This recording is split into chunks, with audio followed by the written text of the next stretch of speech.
Hello, everybody. Welcome. I'm going to give everyone another 30 seconds to get in the room. For those of you who are here already, put in the chat where you're joining from today, what state you're in. I always think it's fun to see where people are at coast to coast. California, me too, me too. Utah, Colorado, North Carolina, Georgia. Awesome. Arizona with a little emoji. Awesome, you guys. Well, welcome. Okay, so for those of you who don't know me, my name is Jessica Ornelas, and I'm the Senior Marketing Coordinator and Social Media Strategist here at PRMG. We are so excited, you guys, for our guest speaker today. She has some amazing insights, so please take notes, listen along. There will be a recording. I'll get into that in a moment. But for those of you who are brand new, this is your first social media university, I want to know. So drop a 1 in the chat if this is your first social media university. Okay, we got 1. There we go. I love it, you guys. Well, welcome. We are so excited you guys are here today. I always love to see new folks joining. And shout out to all of our PRMG folks and our partners on the call today as well. We are excited that you guys are here. Just a few housekeeping items before I introduce our amazing guest speaker. The chat will be open throughout the entire session, so feel free to, kind of interact and drop in your questions. I will be saving all your questions until the end, though. We'll do a live Q&A with our speaker. This will be recorded. I know we'll get that question. This will be recorded. And we'll be emailing it out either tomorrow or Monday, so you will get the link to the recording. It'll also be on our YouTube page early next week, so you can always go to PRMG YouTube and watch it back anytime you want as well. Okay, I'm so excited now to introduce our guest speaker, you guys. She is truly one of my favorite humans. Chelsea Peitz is a keynote speaker, author, personal branding expert, and social media corporate trainer, and social media strategist. She's also a former realtor who has spent years helping professionals and organizations build trust online through authentic, human-first content. We are so excited to have her with us today. So everybody, please drop some hearts in the chat and help me welcome Chelsea Peitz. Chelsea, I'm going to go ahead and turn it over to you. Thank you. Yay, I'm so excited to be here. Thank you, everybody. Thanks for coming to Social Media University. I'm excited to kick us off today, and we're going to have a lot of really good information, a lot of doable, approachable information. And you've probably been to a few social media trainings at some point in your career, and this is not going to be like any of them. You're welcome. I'm not going to show you a bunch of slides and a bunch of content, a bunch of templates. This honestly is a little bit of social media therapy with some tactical tips. So, a really quick background about who I am. My name is Chelsea Peitz. The last name rhymes with the lights. Now you will not forget me. You can find me on Instagram or anywhere, just my first and last name. I'd love to hear from you or if you were in today's class. And once upon a time, I was a full-time real estate human. I got my license in 2001 BF. The BF stands for before Facebook. So I did business the old-fashioned way. I am a proud Gen Xer. I did not grow up with the Internet of Things. I did not grow up documenting my day and sharing it all over the internet. I grew up with parents that said you should keep business over here and personal over here. So I too have some of those, limiting beliefs and challenges, those human experiences that come along with social media. And before I was a realtor, I went to college to be a therapist. Yeah, I got my degree in clinical psychology. I love the brain. I love psychology. I love neuroscience, human behavior. And you're going to hear a ton of that today because I feel like when we can really understand what is happening underneath social media, it is so much easier to make some decisions. Now, the best test for marketing advice is did it work 30 years ago and is it going to work 30 years from now? So while we are going to talk about social, we are going to talk about content, we're going to touch on AI. You guys, nothing has changed and everything has changed. People still want to work with people. People still need to build trust. People still need to see your face and hear your voice. And we just go to different places to ask those questions to get the answers a whole lot faster. So that's a little bit about me. And so let's just dive in. Let's chat about social media and we're going to get into some deep dive into some content as well. I know that we have a variety of humans on our call today. So welcome all of my real estate professionals, all of my retail loan officers, all of my wholesale superstars. Welcome. I know you are here and ready to learn. And quite frankly, some of you are probably really unexcited to do social media and you feel like you have to be a full-time content creator first.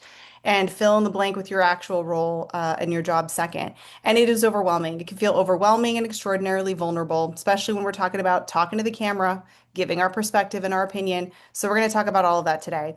Over the last 15 years, I have spent all of that time learning and teaching how our brains build trust with people through a screen. Very niche, I know. And to be really honest with you, not a lot of people wanted to book that keynote until 2020 happened and we were all forced online. And guess what we're doing today? Because you know we're never going back. We're never going back. We are always going to be using some sort of a screen, some sort of a technology, whether it's live, whether it's recorded, to be connecting with our clients, whether we know it or not, because they're out there lurking with love and they're watching your content, right? And they're not leaving you a trackable metric to even know that they were there.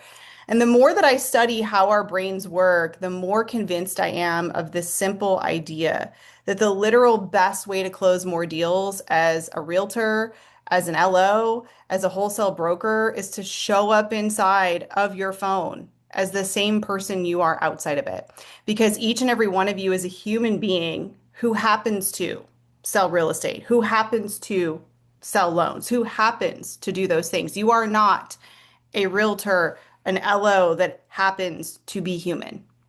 And I think that we have made social media way harder than it needs to be. We are so focused on creating more and more content when really I think we should be getting better at letting people get to know us because being yourself is better marketing.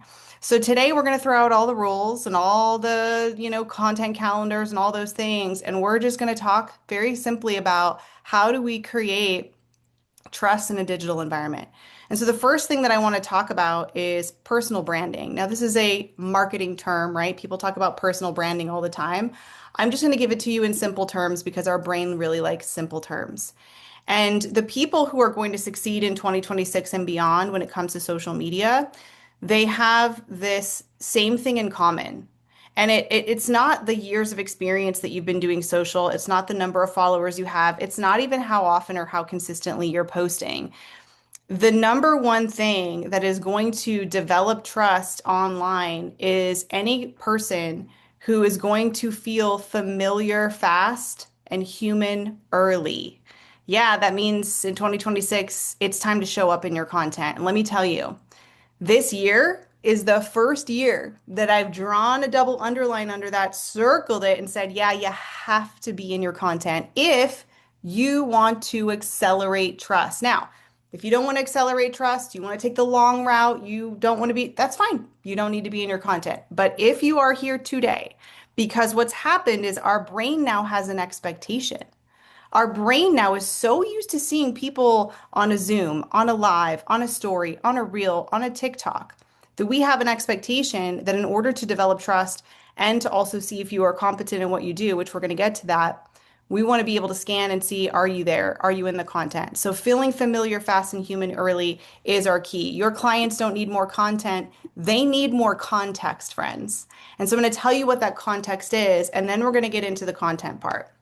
But if I don't talk about the underneath, the content part isn't going to work because you don't need content ideas from me, right? You have ChatGPT, you have AI, you have a million experts that are going to give you content. I'm here to give you a reframe, a perspective shift, and also a strategy that is going to work long term. By the way, for anyone, whether you absolutely do not like Instagram, TikTok, social media, and you're like, I don't really want to do this, or you love it and you get all of your business from it. There is something in here for everyone. My goal is not to just give you tips, it's to give permission to do social media in a way that works for you. So the three things that your content needs to have in it in order to build that trust, in order to accelerate that, right? Which is also the same things we need offline, right? Here's an interesting science fact.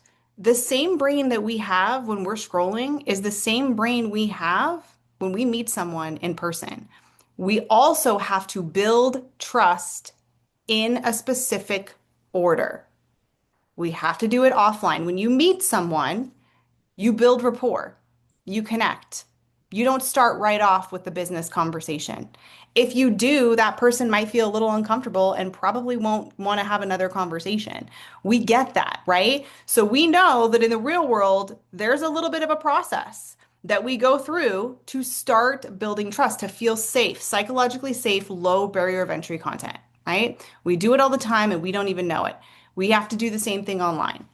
But if you're not in your content, that's going to be much, much, much harder. It's going to take a whole lot longer, right? So here's three things that build your personal brand and also build trust. The good news is you already have all of them. Number one, the person.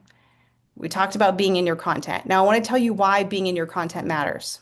I'm going to bring this into AI in just a moment because ironically, AI knows that humans want to hear from humans. Weird, right? So the person, original, nobody is you. I know you've heard it. Oh, you are the brand. Yeah. What I'm talking about is our brains connect to other human beings. Our brains, when I'm making eye contact and watching a video from somebody I've literally never seen before, totally subconsciously, what is happening is the neurons are wiring and firing, right? If I see somebody again and again, even though I'm not actually physically in front of them, guess what? Our brain doesn't know the difference between looking at a face on a screen or looking at a face in the same room. Brain still works the same way. And the more I see you and the more you're making eye contact with me into the lens of that camera, even though I'm not even there, maybe you don't even know I'm watching your video, our brain says, oh, this is a human. This is somebody that I might be able to trust, totally subconsciously, right? So the person is critical. The personality is also really important. Now, let's talk about personality, okay? That doesn't mean you have to be entertaining. It doesn't mean you have to be extroverted. It doesn't mean that you have to be over the top. That literally means the style in which you explain things.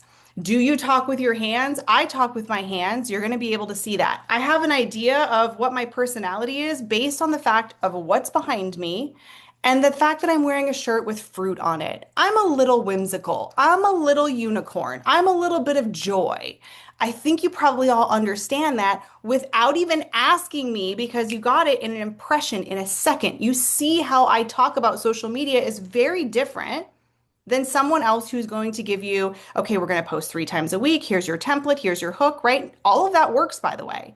But we need to experience your original unique personality, whether that's introverted, awkward, specific, whimsical, whatever it may be.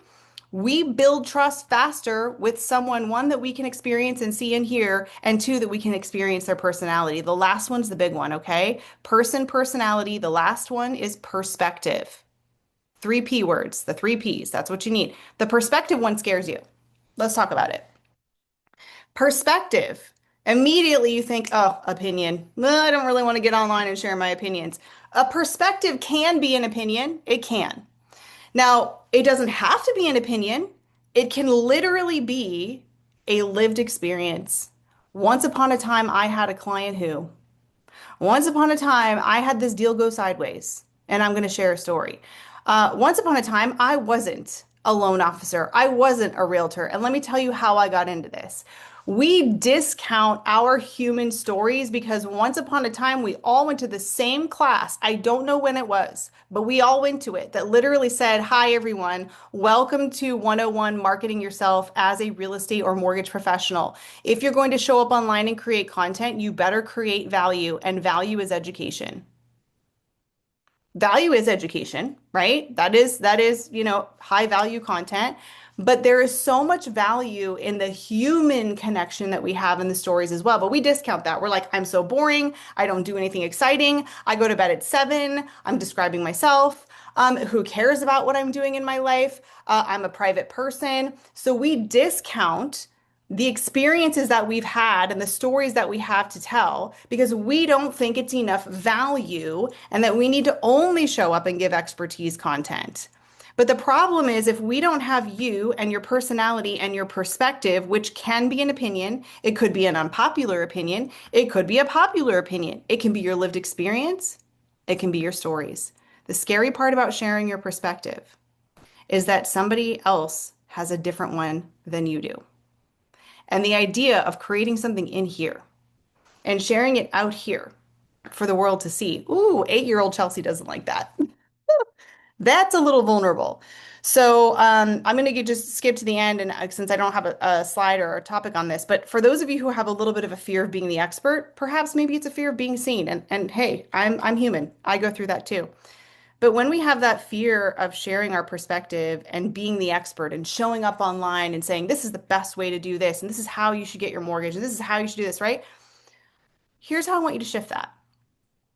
Certainly go for it. If you're like, I want to tell people exactly the best way that they should do it, and I'm going to give them my opinion, whether it's popular or unpopular. I love that for you. Go for it. For those of you who are struggling, for those of you who are afraid, let me tell you the easy way to shift it.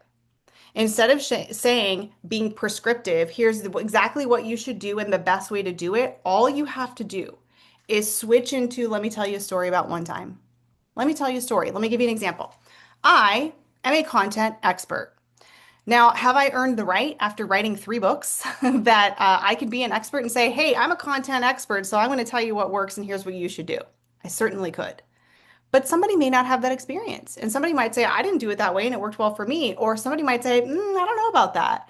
Right. And listen, discourse and having conversations, amazing. But it can be scary to be thinking about, let me put my perspective out there. And I have that fear of being an expert. And what will people say if they disagree with me? So here's how I shift that. Instead of saying something like, here's the best way that you should make videos as a realtor, I'm just going to go over to this side and I'm going to say, you know what? I've been making videos for 15 years.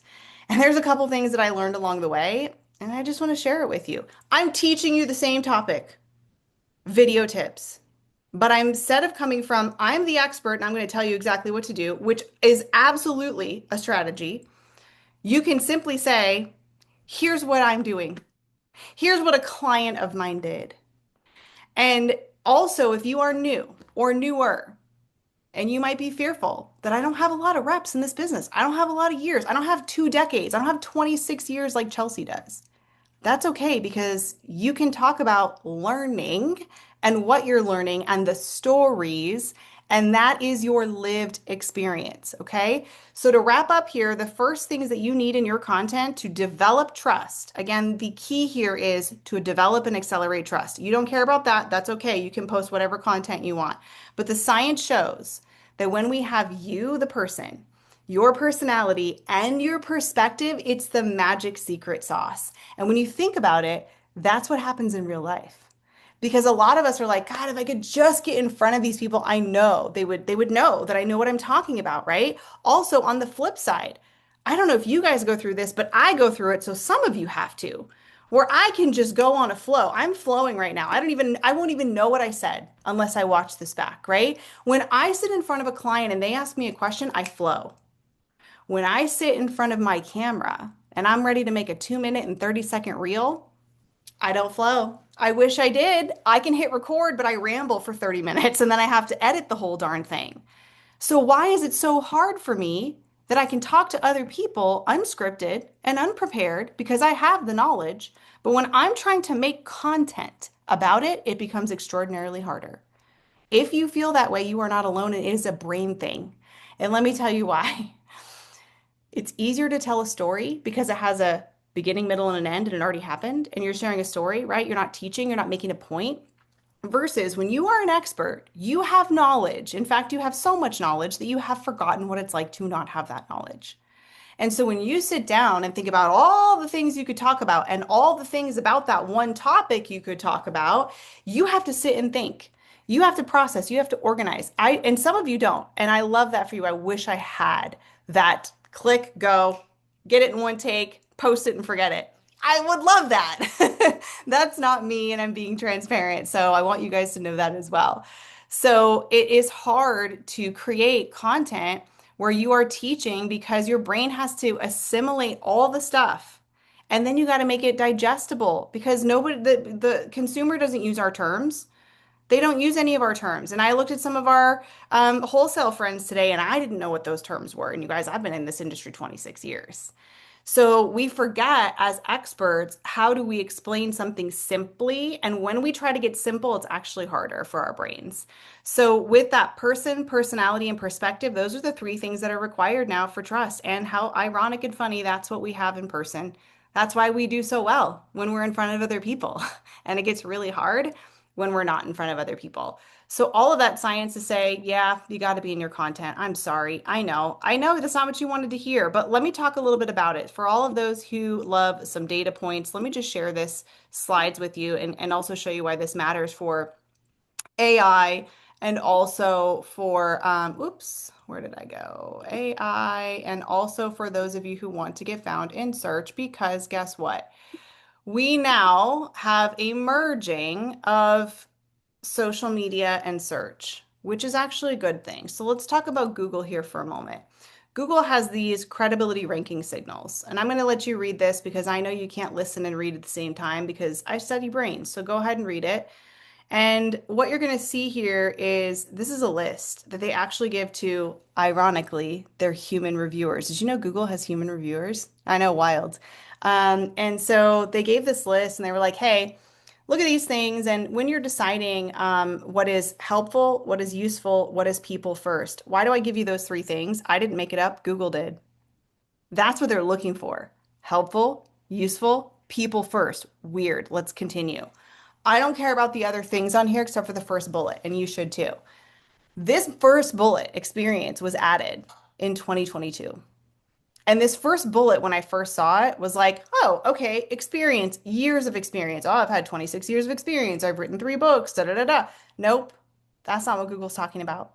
They are talking about, are you making content where you are sharing your firsthand lived experiences and stories? What? So weird. Even Google knows that humans want to hear from humans who've done the thing, right? Think about it. When you search ChatGPT and you're looking for like running shoes, I don't know, you're going to do a marathon. Yeah, I'm going to get stuff from like top 100 running shoes from whatever running website there is.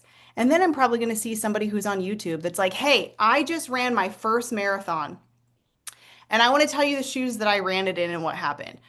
Which one am I probably going to be more apt to be interested in? Probably the human that is like, I literally just did this thing that you want to do. And I just found my doctor, you guys. Like, it's just so, the best story to share. I just found my doctor from not ChatGPT, not from a friend, not from Google. I did all those things. I asked my best friend first because we always like to go to humans.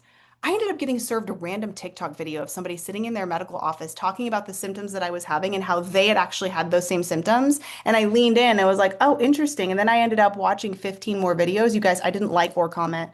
I did not like or comment on any of them, right? And I know better, but here I am as a human consuming as we do. And I didn't end up following them either. You know what I did? I went online, gave him my money and became a client, gave him 1,500 bucks to sign up. And I'm so happy I did. And then I said, you know what? I felt like I would know what it would be like to be your client because of your videos. And also, you had gone through the same thing that I was going through, and you were helping people do it. So, all of this to say that ironically, being human and being in your content and sharing your actual stories and answering real questions that your clients have asked you, regardless of how boring they are, we're going to get to that, is going to be helpful.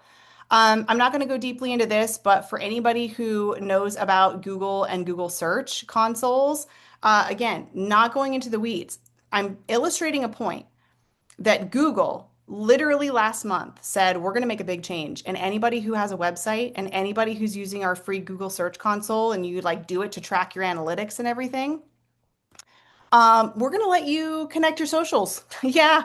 And we're going to tell you exactly how people, what they are typing in to find your social media. Now, I don't need you to do this and I don't need you to understand it. The point I'm making is Google search has said people would rather go see stuff from social media because a lot of people are probably in it answering questions. We're going to now let you connect your socials to your Google search. It is merging now, right? Your content is showing up on Google. It's probably going to be showing up on ChatGPT, on Claude. Some of it already is. Also, if y'all have a Google My Business profile, guess what's coming? Yeah, social media posts showing up on your Google My Business profile. All of this to say is that we expect to see people, stories, and we are likely to be more apt to work with somebody who's in their content, the person, personality, and the perspective. So, with that in mind, I think it's really important to shift into talking about content because now we have the foundation of, well, okay, so if we're going to be in it, I get it. And by the way, I'm happy if you guys want to do in the Q&A section to give you some ideas on, I absolutely do not want to do video. That's okay. I actually have a really great video baby steps idea for you that I wish I had back in the old days when I was making video because we didn't have Instagram stories, we didn't have editing, we had Facebook Live. So you just were live ripping off the Band-Aid, and I did not watch myself back for 5 years because I knew that if I did, I would be so cringed out that I would just never make another video. So we can talk about that if that's of interest. So with that, I want to talk a little bit more about content because I'm sure that's why you're here, right? So I'm going to give you a framework, and it's going to be the simplest framework you've probably, hopefully, ever had when it comes to content because so many people are saying, listen, Chelsea, I get it. We need to show up in our content. We need to actually make social media posts. And if I'm being honest, I've been posting for a long time. And I took all the classes and they said, if you're just consistent, eventually you'll get business. And I've been consistent, Chelsea. I'm like, what's happening? Because it's quiet out there. The engagement is way down. And I feel like I'm not getting any business, but I show up Monday, Wednesday, Friday, and I'm posting. And I feel like I'm posting like some helpful stuff, stuff about like information about my local area, stuff about the transaction, education about mortgages, and still it feels like crickets. And I'm sure a lot of you are feeling that way. You're not alone, but this is what I'm going to set up for you. And this is based in psychology. Okay. This is based in how we as humans build trust with humans outside of social media because we still have the same brains. So why not look at it? Well, how do we work outside of in the real world, right? We love that. So this is called the PES framework, not a sexy title. It's just 3 letters of the framework. If you have a spot where you can write something down, I don't have piece of paper in front of me, but if you have a notebook or a blank piece of copy paper, now is the time to get it out. I am one of those teachers that believes that you will remember and implement more if you can actually put a pen to paper. But if you can't, that's okay. But I really, really would encourage you to do it. So I'd like for you to draw out something like this. Just put 3 columns. Doesn't have to be fancy, right? These are the 3 areas of content that any personal brand needs. And I'm going to teach you why they lead into each other. And I'm going to help you diagnose your content problem right now because none of you have a content problem. It's not the actual content that you're posting. What happens is we have an imbalance. We have a content imbalance problem because we are looking at content doing all of the things and we don't look at human behavior. As humans, we need to build trust in steps and we need to build trust. We can't just go right to the end and have a whole bunch of trust, right? If I've never seen you before and you're giving me like a sales post, I'm probably not buying, not converting. I don't know you, right? Unless your sales thing is like super compelling. So that's usually what's frustrating is we're out here posting content, but we don't understand how we actually build trust offline and how to bring that into our content system to start getting more results and to start getting more engagement and to start building more rapport and relatability and familiarity. So the 3 things, the 3 columns that you need personal. I know you're freaking out about the word. We're going to rebrand the word personal. Okay. If you want to put personality, that's fine. Not private. Personal is not private.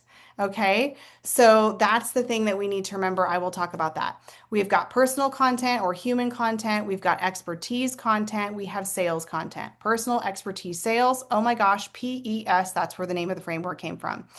Now, we are usually stuck in expertise in sales. That's where we're usually stuck. So I'm going to give you some homework and you're going to probably find, yep, I'm stuck over here. She was right.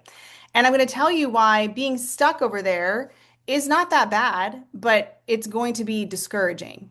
Okay? Because there's a lot of things happening that you can't measure. And when we can't measure a lot of stuff, it gets really discouraging because we're like, oh, okay, nothing is happening. So that's going to be important. So let me go through each one of these and then I'm going to give you examples because I'm a visual learner. I like examples. And you know what? There's not going to be a lot of real estate and mortgage on purpose. I want you to see that there are other people who are in industries that have not that exciting content all the time. I mean, mortgage can be exciting, but sometimes it's not. And listen, even teaching content is not that exciting sometimes. So I have purposely picked different platforms, different formats, different creators in different industries with quote unquote boring content. It can be done. So the first thing that I want to draw your attention to here is personal content is what I call small talk. This is the small talk stuff. I want you to imagine that you're at a conference, right? You walk into the conference room, it's like 45 degrees in there, the music is blasting. It's probably like Justin Timberlake, Can't Fight This Feeling, or some kind of vibe like that. You've got your coffee, you're figuring out where you're sitting. And you're going to be in this conference for like the next 2 or 3 days. It's like one of those big like global Vegas conferences. So you plop yourself down and there's going to be somebody next to you, probably somebody that you don't know. So, I mean, at some point you're probably going to at least like introduce yourself, right? You're probably going to say hi. My name is. And then what are you going to say? Well, you're going to tell them where you're from. And then as soon as I tell somebody I'm from Arizona, they go, "Oh my gosh, isn't it like 182 degrees right now?" Yep, sure is, right? What do we talk about? Small talk. Why do we talk about small talk? Because to build trust and rapport in the real world, we don't jump to big talk right away. If we jumped to big talk, it would be uncomfortable most of the time. So if I sat down at the conference and I was like, "Hey, I'm Chelsea. I'm from Arizona. What about you?" And then they told me, and then I immediately was like, "What is the current trauma that you are working on?" That would be a big talk. And that'd be like, okay, that's strange. Why did we jump to that? So we need some small talk moments online, just like we need them offline. So that's why this human content is massively important because the human content is going to lead to more of the big talk. What is human or personal content designed to do? It is designed for two things. It's designed to get you comments. It's designed to make you relatable. I'm going to add one more and memorable. I have written 3 books. I've written best-selling books. And let me tell you, 0 people remember the frameworks for content that are in my books. They remember that I have a dog named Daisy who was a rescue. They remember that I have a kiddo that is going into 8th grade, and I can't believe that he's going to be in high school, and I'm in my feels about that. They know that I love hummingbirds because I have a hummingbird feeder, and I post about them. They know that I'm a new plant mom and that I'm growing new plants, and I'm just so enjoying it. They know that I'm learning to cook this year. We remember the human stuff. We don't remember the business stuff. Think about the people you follow. The business post they made 2 weeks ago, do you remember it? No, you know what you do remember? You remember the conversations you had in the DMs. So personal content is critical to one, get comments because I'm probably not going to comment on your very niche, very high value, very educational mortgage or loan process or title insurance video. It doesn't mean I don't need to watch it. But what do we get comments on? Happy birthday, right? Right? Because our brain goes, "Oh, no brain calories burned. I know exactly what to say. Don't have to think," right? It's like, I'm so excited to, oh, did it take my share off? I don't know what happened, but let me just try to share it again. I don't know what happened, but it We're looks like good. it took me Sorry, that off. was my fault. So we basically need that content so that we can actually talk to you, right? So if all we're doing is doing heavy, heavy, heavy expertise content that is very narrow, very niche, causes me to pay attention and think, we're probably not going to get as much engagement. That's why we always love to say happy anniversary, congratulations, happy birthday, right? Am I going to share your vacation photos? No, that would be weird. But I'm going to talk to you about them, right? So we need the human content so that we get engagement. Guess what happens when people talk to you on your posts? When people comment on your posts, when people direct message you for a story, like your Instagram story, your Facebook story, the algorithm wakes up. The algorithm goes, "Oh my gosh, you stopped just mindlessly watching and took your hand and clicked a button and typed something to someone, or maybe left a voice note." And so, what we're going to do is we're going to predict that you want to see those people again in the future. So, what I'm going to do is that every time I post and my friend is commenting and engaging with it, they're going to see my future posts. Who you engage with matters more than what you post or how often you post it because it is the number one algorithmic signal that I want to see more of that person. So if you don't give me anything that I can actually engage with on easily, you're going to have less engagement, right? Now, the number one way to get more engagement is to be a better engager. The number one way to get more engagement is to be a better engager. I spend a couple of minutes before I scroll talking to people on their stories, on their posts, right? If you're not doing that with your clients, past clients, current clients, referral partners, small local businesses that you support, you should be because they're missing your content because there's so much content. So personal content is designed to get you engagement. You know what happens when you get engagement? You're like, I feel like I can keep doing this social media thing. There's actually some people out there. Who knew? And you know they're lurking with love and they're watching and they're not commenting until you see them and they're like, "Oh my gosh, I just saw that post about X, Y, and Z." And you're like, "Oh, really?" Yeah. So personal content makes you a relatable human, and it's the small talk we need to start trusting you to get to the big talk. So let's talk about some examples of what this looks like. Okay, so you can get some ideas because I know you're still like, I know you said it's not private. I'm going to give you ideas that I think anybody here would feel comfortable posting about. First one is a creator that is not in real estate. It is Well by Cami. And it's not a video. You're welcome. Now, three P's, okay? The person is here, personality, perspective. This creator is talking about these are the 5 videos that rewired my brain and just went to YouTube, talks about the 5 videos, doesn't even have to create the videos. Amazing, brilliant. She's curating, right? She's becoming the resource. I call this type of post a personal favorites. You could call it a favorites list. You could have this be your favorite books that you're reading, your favorite podcasts, your favorite 5 local businesses that you like to go to on Saturdays. It can be something that talks about the things that you like. And also, I love this example because it's not a video. You don't have to only make videos, but we can get the 3 Ps right here in these posts as well. This is an Instagram carousel post. If you didn't know, Instagram carousel posts are the literal only post on Instagram that are shown twice to the same person. Twice to the same person. Your reels, not. They're shown once. Your single images, shown once. So if you want to get a little bit more reach and exposure, I would encourage you to use carousel posts, the ones that are swipeable that you can put multiple images into or multiple videos because they are going to show that because Instagram knows there's more content here to see. So this is an example of non-video. This is Instagram. 5 videos that rewired my brain. And I think a lot of us could do some easy sort of favorite lists. This is another creator in social media. She again is not talking to the camera. Okay. It looks like she's talking to the camera, but she's not. This is a reel. Okay, so this is a little video. You can be in your videos without talking to them. I will count that as a check mark of you being in your content, right? So it's not as human and connecting as talking directly to me like a FaceTime, but I'm still going to give you the points for it. The origin story is what I call this. This is, well, what did you do before you got into real estate? What did you do before you got into mortgage? And we love to know what people did, right? I literally just did a post where I talked a little bit about my, history before I was in social media and real estate. And you can do this on any platform. You know what's cool about this? She just used old pictures.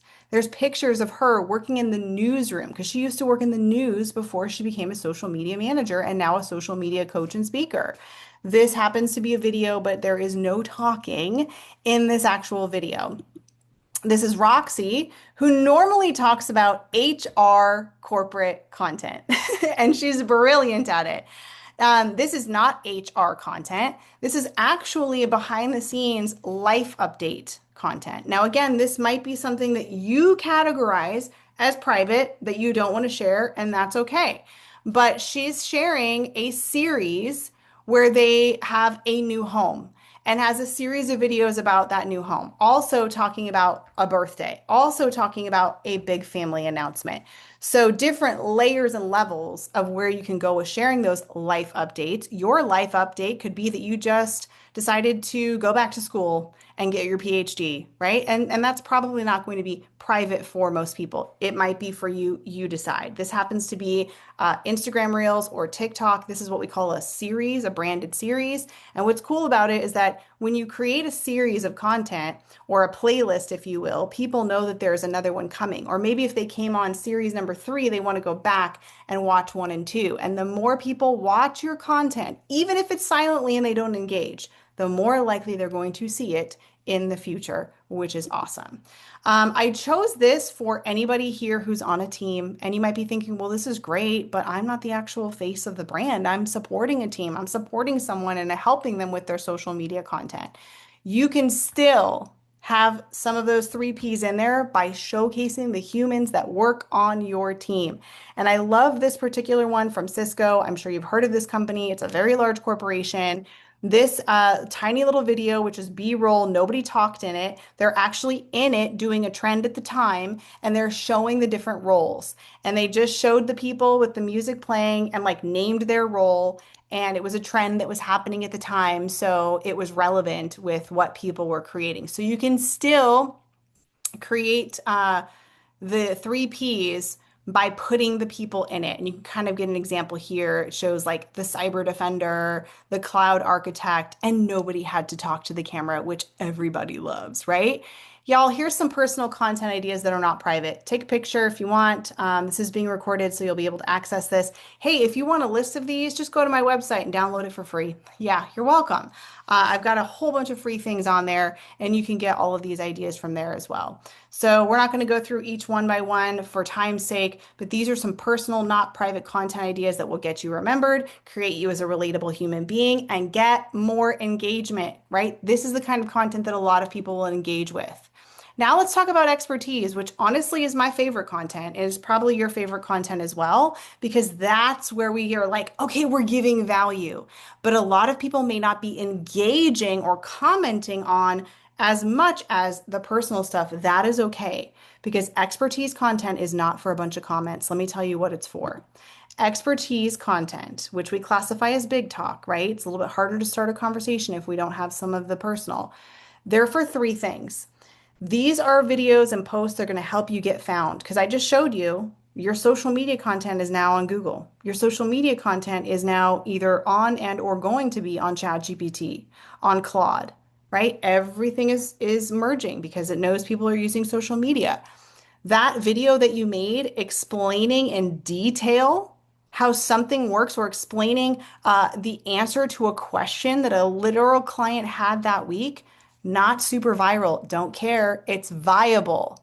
What does that mean? I might stumble across your video in 6 months. I have no idea who you are. I've never seen you. What did I do? I went and did a very detailed ChatGPT search. And because you've been showing up consistently, answering questions and making content that is kind of boring but high value, guess what? That one person, that's all it took to actually call you. That was me when I found that doctor. I didn't comment on any of their stuff, but I gave them my credit card, and here I am talking about them. We don't care about the 30,000 views. We care about the three people that actually watched it to the end and the one that called us. So, expertise content may not get a ton of comments. That's okay. It's going to help you show up in searches.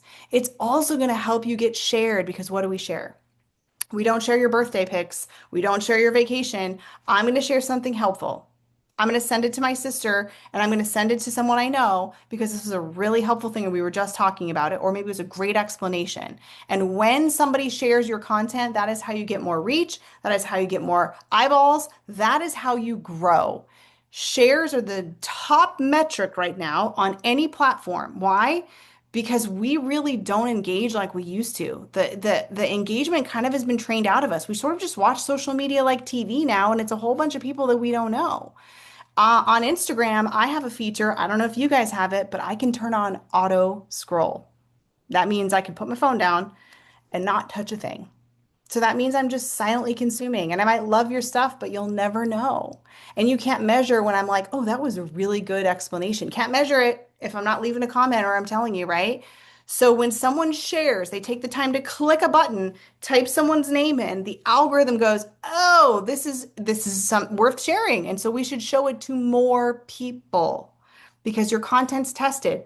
It starts with people you know first. They see how people engage with it and interact. If that kind of passes that, they go out to new people and more people. If people are not engaging at all with the current content that you are posting, it's not going to get passed into more people that don't know you, right? So the more someone shares your content, the more that content will be seen. And we get to see you doing what you do best, educating, teaching, right? Even though we may not comment on it, maybe I only comment on like your posts about, learning to cook because it's easier for my brain. And we have that in common. But I'm going to start to notice your expertise stuff. I'm like, oh yeah, there's so and so always talking about their, real estate information, until I stop noticing one day and actually share it with somebody, because I'm seeing you, because we're already talking on the personal part, and now I'm seeing your expertise content more, and now I'm paying attention to it more. And now that I'm getting to know you more, I'm willing to support you more, and you're supporting my content, so it's the law of reciprocity. right? So expertise content may not get a ton of comments. That's cool. It's not about the views. It's about, is this searchable? Could someone find me from it? Is it going to potentially be shared? And does it build trust as the expert? My goal for you is to create content that is shareable and searchable. Let's give some examples. I think you know this guy is probably one of your guest speakers on Social Media University before. With love, mortgage content is not super exciting. And so a lot of people think, oh, there's like nothing to talk about. Like nobody cares about my expertise. They do if you create it the right way, right? One, Neil is in the content. Love that. The three P's. Okay. This is what we call the breaking news. This could be breaking news of, hey, do you remember that mall we also used to go to in the 90s over here on, Scottsdale and Shea? Well, guess what? Here's what they're going to tear it down and rebuild. That could be great for real estate, right? That's breaking news for your area, for your neighborhood. It doesn't have to be breaking industry news. It can be, right? But it doesn't have to be. And what else is really cool about this? You don't have to create the breaking news. You're essentially just not just reporting it, you're summarizing it. You're extracting all of the information and you're giving your perspective and you're giving your 2 cents, right? This happens to be an Instagram reel. It could be a YouTube short. It could be any vertical video. And I love that, the article is right there. This is a strategy that Neil teaches to have sort of that screenshot headline because you see Fortune, you see Billboard, and that's immediate recognition. So this is one example that you could be doing for that. For real estate, hey, best of locations, best farmers markets, best daycation, best staycation, whatever it is. Your favorite local bakeries that are gluten-free. I love that, right? The best of local series is really, really amazing. And it's really cool when you're in real estate because that's actually expertise. If y'all were dentists, sorry, your really cool staycation would have to go under personal and not actually expertise.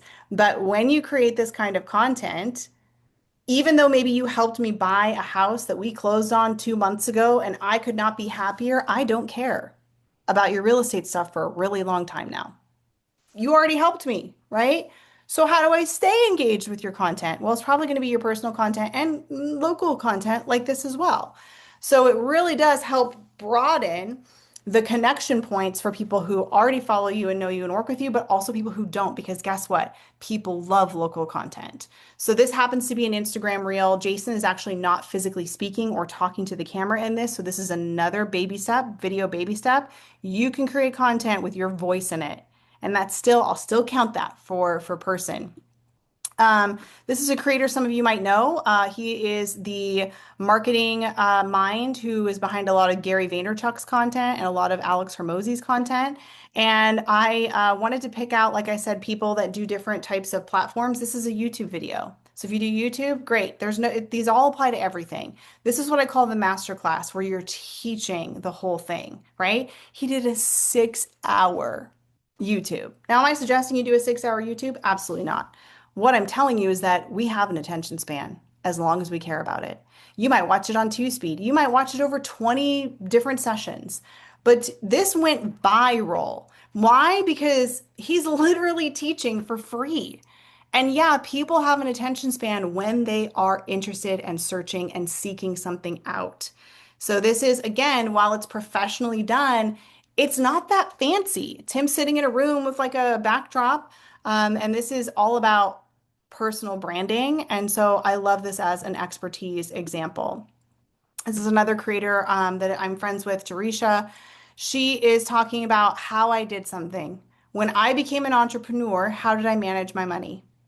We love how I did something, how a client did something. This is what I mean by that perspective, lived experience. I'm telling you how I did something. I'm telling you how I did something with a client, like a real story, right? And she created a series as well. So I told you Roxy had a series. This was a series called New Money Talks, Lessons Learned from a Self-Employed Girl from the Midwest who now lives in California. And yeah, there's a little bit of editing with that money behind her, but for all intents and purposes, she's sitting in her parked car recording videos. That's it. You can see her sitting in her car creating this content. This is talking to the camera. This is an Instagram reel. She might have put it on TikTok as well. So I'm giving you a whole bunch of different ways to look at this. This is probably one of my favorites because I don't know this creator personally, but with love, I say this.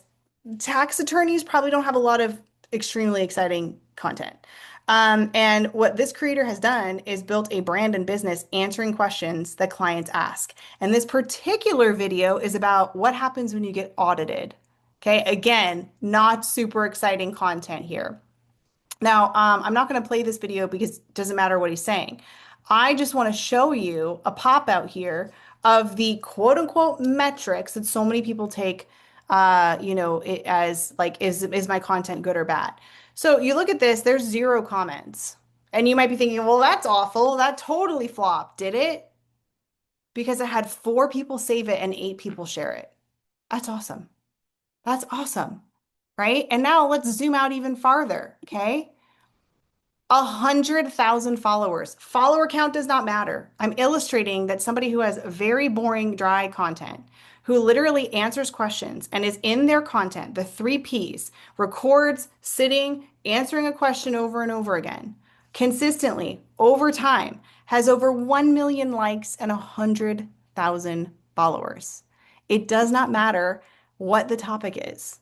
If you're consistent and you're showing up and you're being helpful and giving valuable information, remember people first, firsthand experiences, it will eventually work. Take a picture of this, lots of information. Here's the ideas on expertise-based content. I've broken them down into 4 general categories just to kind of help organize them a little bit. But there's more here than I showed you in those examples. So take a picture of that and or go download it from my site. Last one, friends, is sales. Let's talk about sales. This completes our matrix here. We've got personal, which is small talk for engagement, relatability. We have expertise, which is our big talk for search, shares, and trust. And lastly, sales also is big talk, right? If we put a bunch of sales content out, and what is sales content? It's actually showing your products and services. For realtors, it's just listed, just sold, awards, testimonials, open houses, maybe classes if you're hosting anything like that. In the mortgage world, same thing. It's where you might be hosting a class, you might be talking about a certification. So these are the actual things where we're like, I can help you get a mortgage and here's how, right? We need to sell. We do. But if I only sell, or if I only give expertise, and if I only give personal, that's where the imbalance happens. If all I do is give personal content and I never talk about what I do or show people what I do, guess what? I'm going to have a ton of comments, a thriving, engaged community that loves me, and I'm not going to have a whole lot of business.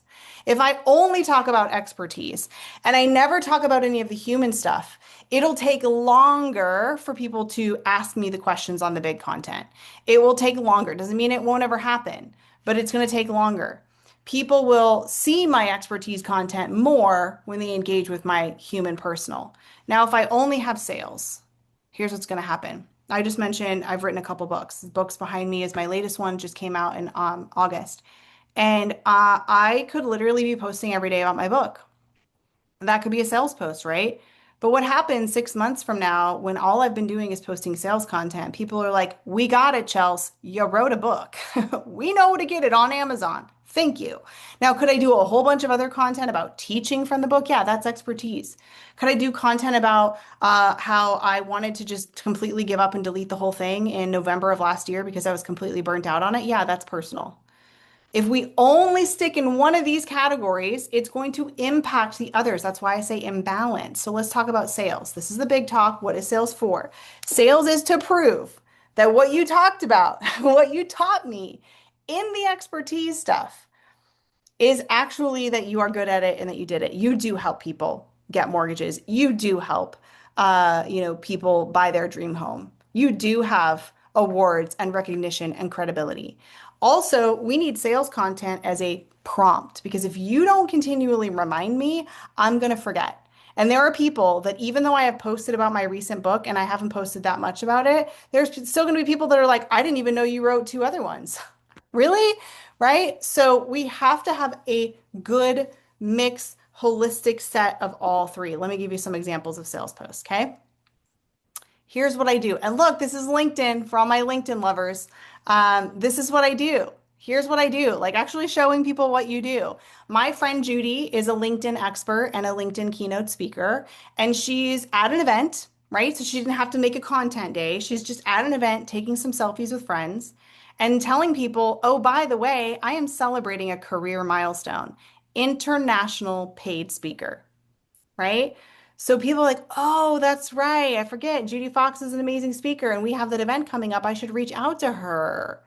So this is a LinkedIn photo post, no videos, okay? You were already there. And this isn't a, hey, you can hire me too as a speaker. This is literally like, hey, celebrate with me. I also happen to do this, and it's implied that I could do it for you and your upcoming event as well. Another really excellent example, and I love this because it is so clear. It's so simple. We overcomplicate things. This is my friend Candace. She is a helps realtors with their personal brands, and her post literally is titled "How to Work with Me." If you do not have a how to work with me or start here or meet my team, and you're like, oh, yeah, I did one like a year ago, I'm not scrolling. I'm not going to go look for it. We need you to have this front and center. Pin it to your TikTok, pin it to your Instagram, make it a featured post on your LinkedIn. I need to know what you do, what you are experiencing in simple language, and how to work with you. Is this going to get a ton of comments? Probably not, but it's going to be easy when I don't know who you are to come across this and see it pinned to the top of the profile. So we need these kinds of posts as well. Sales content ideas, testimonials, products, your awards, if you're doing any kind of media features, podcasts, speaking engagements, launches, certifications, credentials, etc. All of these are considered sales content. So back to our friend Neil. I want to give you how Neil does this in three different ways. So this really ties in everything that we talked about with like the balance. And then I'm going to give you some homework and we're going to do some questions and answers. First one, personal. I about fell out of my chair when I watched this one because I'm a massive animal dog lover. And Neil had the audacity to go online and tell people that he's not really a dog person. And I was like, oh, I'm not even sure if we could be friends anymore, Neil, right? So nothing to do with his business. So this is an example of a personal post, and it got a lot of comments, as you can imagine. Now, expertise. Wow, tax code. That sounds real boring. But here we are, humanizing it, being in the content, explaining it simply, and also showcasing that you know what you're talking about. And then lastly, Neil is selling Come to My Event, and he's in it. He's in the content still. So, three different examples of how one person creates a holistic human person, just like we do offline, because we don't only talk about business. Because I'm not going to go to lunch with you anymore if every time we have lunch, all you do is talk about you and what you're doing in your business. I need to know like the catch up and what's happening with the family and the friends and all of the things, right? That's not what we do offline in the real world. So that is the formula to create a personal brand, human forward content that you can go and now check your content and see where you're at with that. Okay. So I want to address a few questions I know you have. One, if there's three different categories, does that mean you need to post 3 times a week, one for each? No. You decide. You decide what works for you, right? You want to post a third, a third, a third. I love that for you. That does not work for me.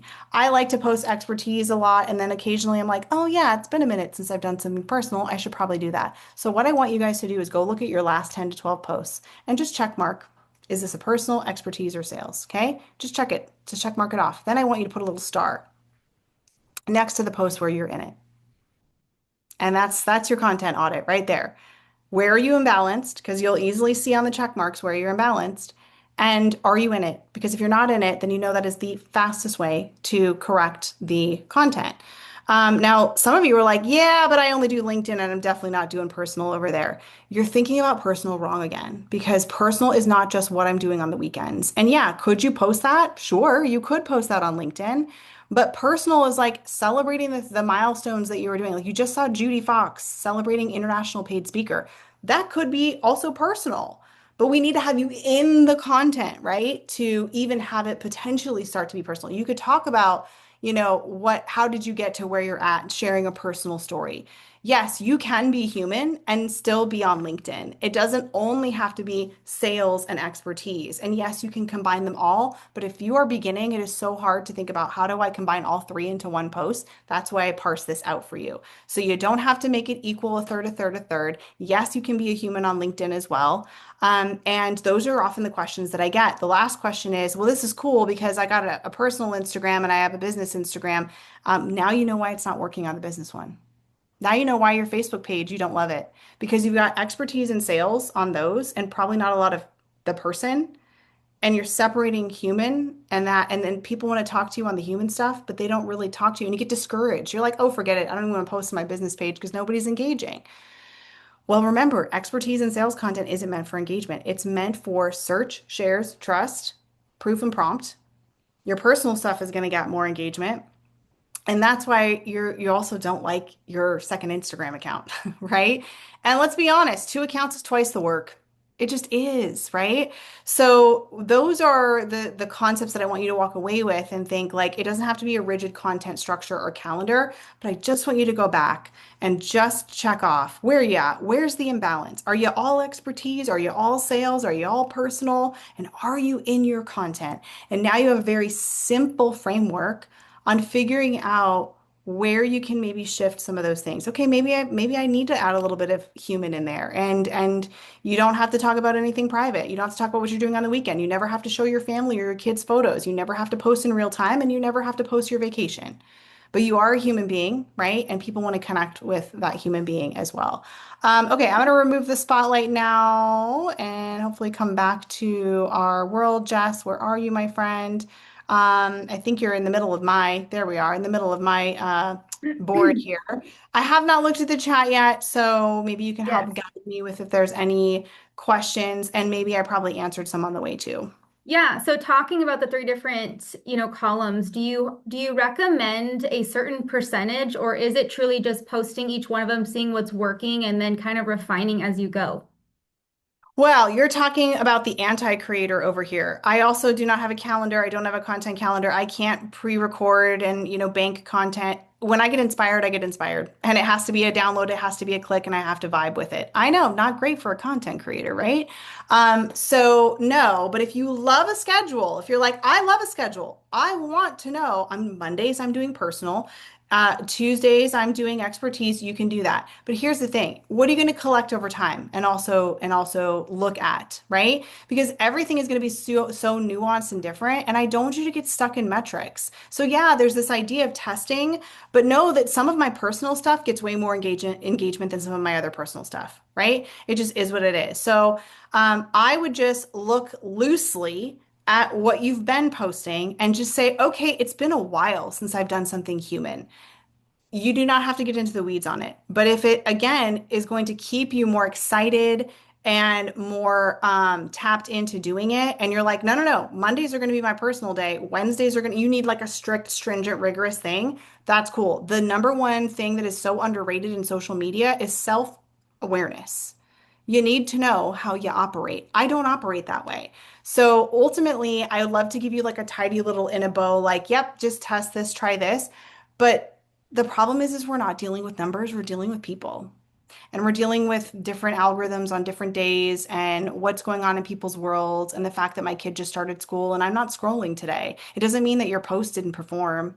There's all those like things that go into it. So keep it simple, I like to say, and just know where are you at. And you maybe need to do some more sales stuff. I need to do more sales posts. Because if I want to sell more books, I got to tell people I got a book. Yes, which we definitely want to hear at the end after the questions where they can grab your new book. That is the book it's my left. I think it's your guys' left too. That's her new book. So at the end, Chelsea, I'd love for you to tell people where they can get that from. A couple more questions. So when people are recording content for that expertise in sales columns, Mhm. a lot of people struggle with sounding like they're recording an ad, right? Because a lot of people do have a script, they're reading from a script. How do you get away from sounding like you're recording a commercial?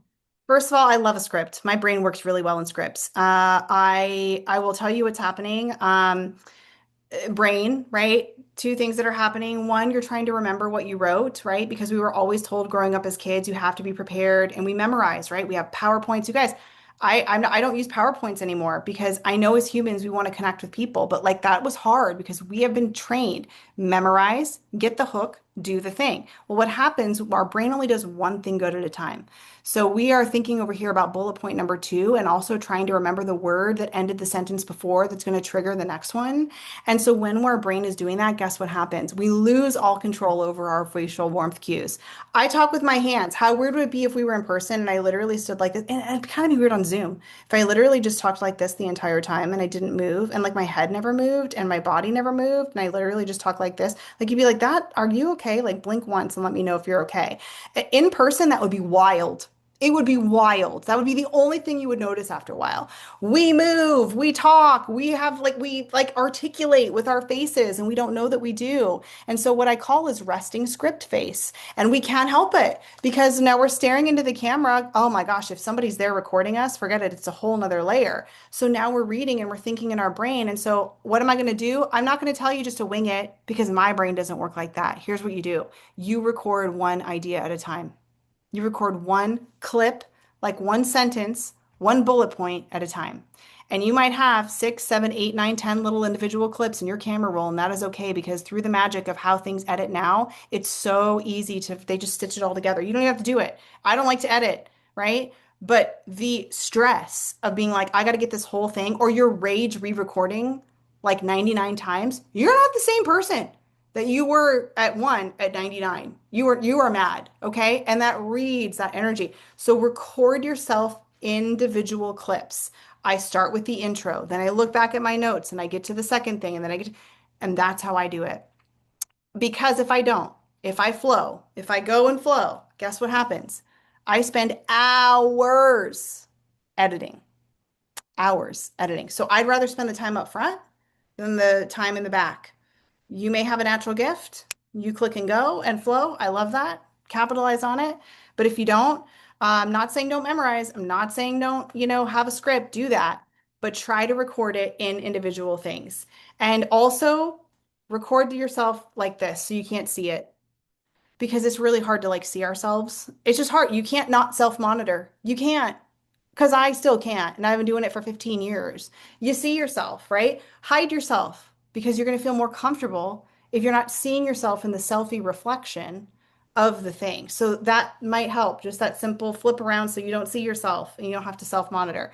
And then, of course, there's going to be time and reps, but that's probably the best tip that I can give you. Yeah, practice, definitely. It takes time. Even me, it's just practice continually. I look back years ago, so nervous, so uncomfortable, and then you just slowly get better at it. You get more comfortable. Yeah. So work through the uncomfortableness is what I'm trying to say. Okay, this is a really good question for our B2B folks on the phone. So can you talk a little bit about how like the psychology and everything applies to B2B? So in industries where everyone's selling the same thing for our wholesale folks. Everyone's selling the same thing, has the same information. How do they differentiate themselves? The literal only way is to put you in it. And here's why, right? There is no original content under the sun. I don't care if you're talking about social media, if you're talking about mortgages, if you're B2B, if you're B2C, if you're AB through F, whatever it is. We overcomplicate this. There is a human being watching that video, period, right? Somebody is watching it, right? The only way to make original real estate content or any content is to be in it, number one, because you're original. Number two, to share your stories and perspective. And the way you teach something, the way you explain something is your personality. So that's the only way to take a topic that literally everybody in your world is talking about and make it original. So when I make a video about the algorithm, a million other people have made a video about the algorithm. But the way I explain it, the way that my tone is, my how I, showed up in the video, the words that I use, the story that I'm like, once upon a time I found my doctor through a random TikTok video, that is how you make the content original. It doesn't have to be original in the topic, right? Or the idea. But you being in it is the fastest way and the most guaranteed way to make that more original. And I would also tell more stories because, yes, everybody can define something.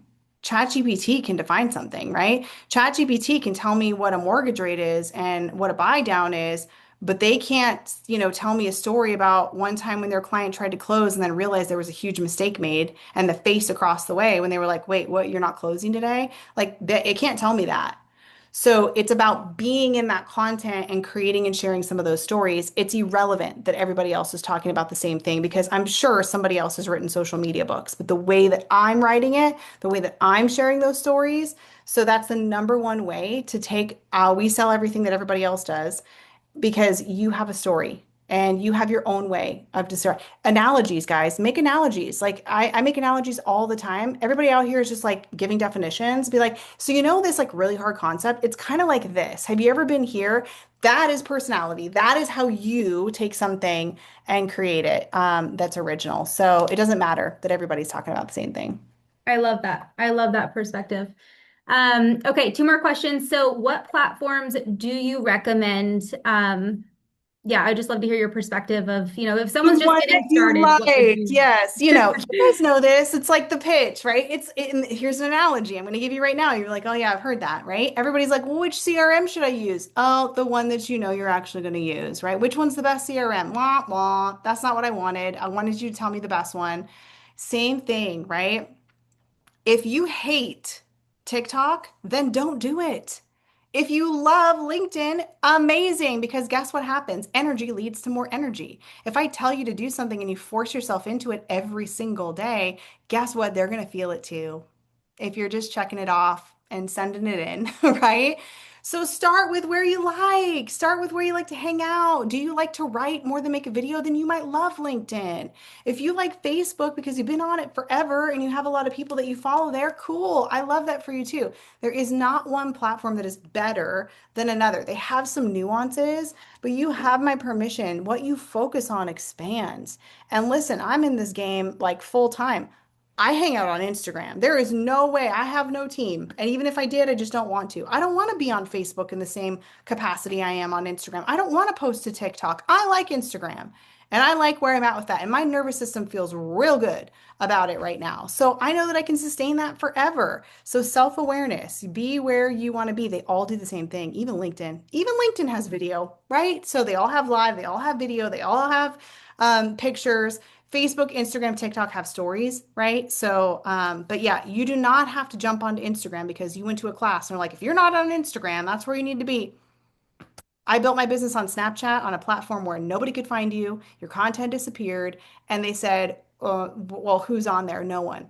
I built my brand and my business. I would not be here today if I hadn't been on that random platform that was so different back then, that was so hard to use, right? What you focus on expands. You pick what works for you. Yeah, that's awesome perspective. Okay, last question. I know we're a little bit past time, guys. So do you recommend consolidating everything down to posting only on a personal account? So talk a little bit about personal accounts versus business. What do you recommend? Yeah, so on LinkedIn, you pretty much have one account.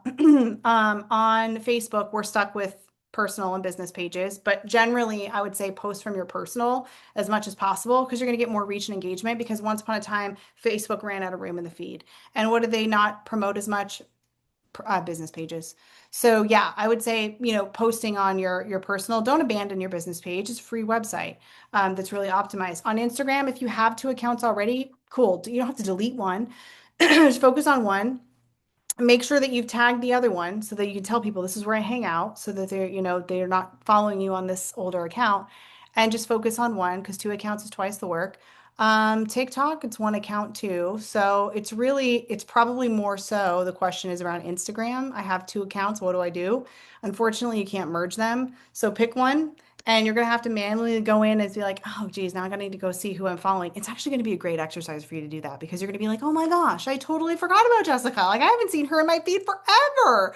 And then you're going to be like, oh my gosh, let me go start engaging again. So honestly, it's probably a good problem to have. But focus on one, because unless you have like a private one for friends and family, like some people like to put their kids and their family and just have that. Your main account, whatever account you have, should ideally include personal expertise in sales. And if you're still unsure about the personal, right, you can put more personal in stories, less personal in the feeds, but personal means you. It means you being in it. And that's needs to be in it on all of them. So, and to close this out to public versus private, ultimately, because if you're private, you're not reaching new people, right? So, talk a little bit about that. If someone really is trying to grow their page, does their Yeah. profile need to be public? If your account is private, I will not follow you and I will not request it. So that's just me, just my personal, because I'm like, okay, well, one, is this even a real person? Maybe it is, but like I can't see anything about you. And in today's day and age, where I almost just got scammed yesterday, and I'm really good at scams, I'm kind of nervous. Like I'm like, I don't know what's behind there. I don't want to, right? So, if you want to grow, number one, hashtags don't work, keywords don't work. You'll never show up in Chat GPT. You will not show up in Instagram searches. You will not show up in Google searches if you have a private account because you have said, I want this to be private, which is a good thing. So if your account is not public, okay, and there are different levels where you can still like put privacy on certain things just because you have a public account, you can still like say, I only want these people to see my stories or whatever. If you're using it for business, a private account is not going to help you at all unless you only want to talk to the 25 people that you're following, which could be a strategy too. So if you're, a lot of people don't know that if you're private, you're not going to show up in any searches. If I search for you and I search for Jessica, I might find her. I can't share her content. Maybe I loved her content and want to share it with my sister. Guess what? My sister's not going to see it because it's private. Yeah, absolutely. Okay, well, Chelsea, tell us where we can order your book. Yeah, so I mean, you know where all books are sold. It's Amazon. It's an actual real book too, right? Hardcover. And it's called Uncopy Pastable: How to Build a Brand that People Trust on Social Media. And there's a lot of the PES stuff in there. There's a whole chapter on what we just covered. But yeah, it's really more about like, here's permission to do it differently, and here's the things that you don't have to worry about, and here's the things that people ultimately, it's about human behavior, not about tips, tactics, and tricks. It's about ultimately the people on the other side of the screen and how we work offline and same way online. Yep, I got my copy. I can't wait to dive into it and learn so much from you. You are amazing. Thank you so much for being here today. And thank you everyone for joining. We appreciate you being here. As a reminder, Social Media University is a quarterly series, so we have one more to close us out in Q4, which is crazy. I can't believe we're already going to be in September, but keep an eye out for our final session of the year. Thank you so much for being here, and we will see you guys next time. Hope you all have a good day. Everyone, thanks so much for inviting me. Can't wait to see you on the socials, everyone. Appreciate you. Thanks, Chelsea. Bye. Bye.